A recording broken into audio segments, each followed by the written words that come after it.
you're seeing here really shouldn't be working at all.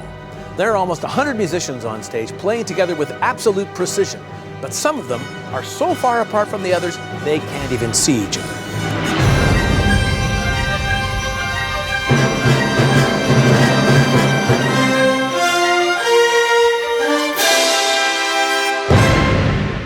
And let's take a closer look. John Rudolph, over in percussion, is at least 15 meters away from Emmanuelle Beaulieu Bergeron, way over there in the cello section. These are very, very good musicians, but that doesn't mean they can rely only on what they hear. Sound travels at 343 meters per second. So that means any drum beat of John's is going to take a 20th of a second to get all the way across the stage to Emmanuelle on the other side. John, could you give us something for Emmanuelle to follow?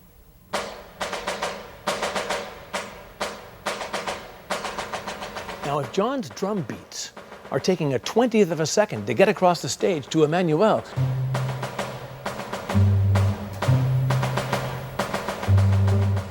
then even if Emmanuelle is playing exactly on time based on her perception, she's still going to be behind. And if you add in other players between them, like Andrew McCandless in the back row on trumpet, these poor players don't stand a chance.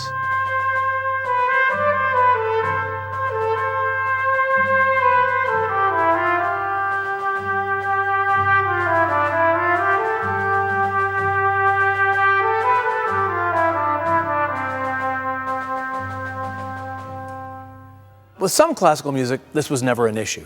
In the time of Johann Sebastian Bach, for example, orchestras and halls were small enough that players just used their ears. But over the century that followed, with the Industrial Revolution, things got more complicated. Cities got bigger, halls got bigger, orchestras got bigger, and bigger again, until a composer came along whose music was so big and so noisy and so complicated and so fantastic that something had to change.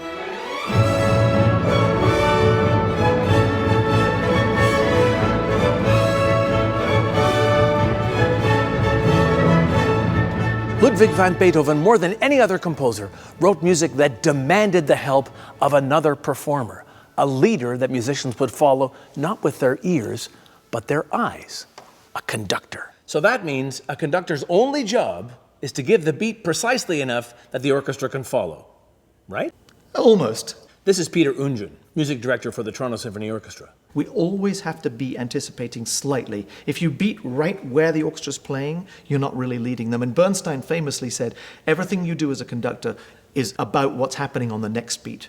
So if somebody's going to play softly on a next one, you give 1, 2, 3, 4. You don't do it 1, 2, 3, 4. It's too late. You have to anticipate it. The other part of this whole equation, and the one that sometimes makes the biggest difference, is this: the room. A Roy Thomson Hall does have a sound canopy that it can raise and lower to direct the sound this way and that. But even that enormous canopy doesn't make as much difference as the biggest acoustic factor in any concert hall, the audience. Once you put 2,500 people in all those empty seats, every single sound variable changes all over again. So think about that.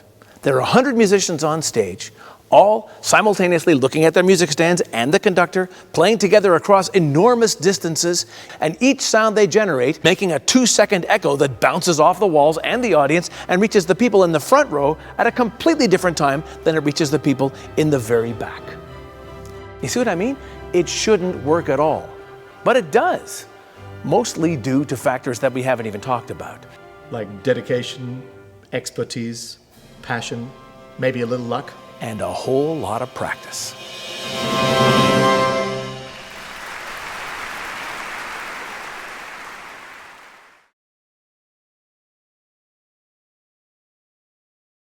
Hi, Tom Allen here. You can subscribe to more videos like this by clicking here or here. And if you have a burning question about orchestral music and how it works, leave it in the comments section. Thanks for watching.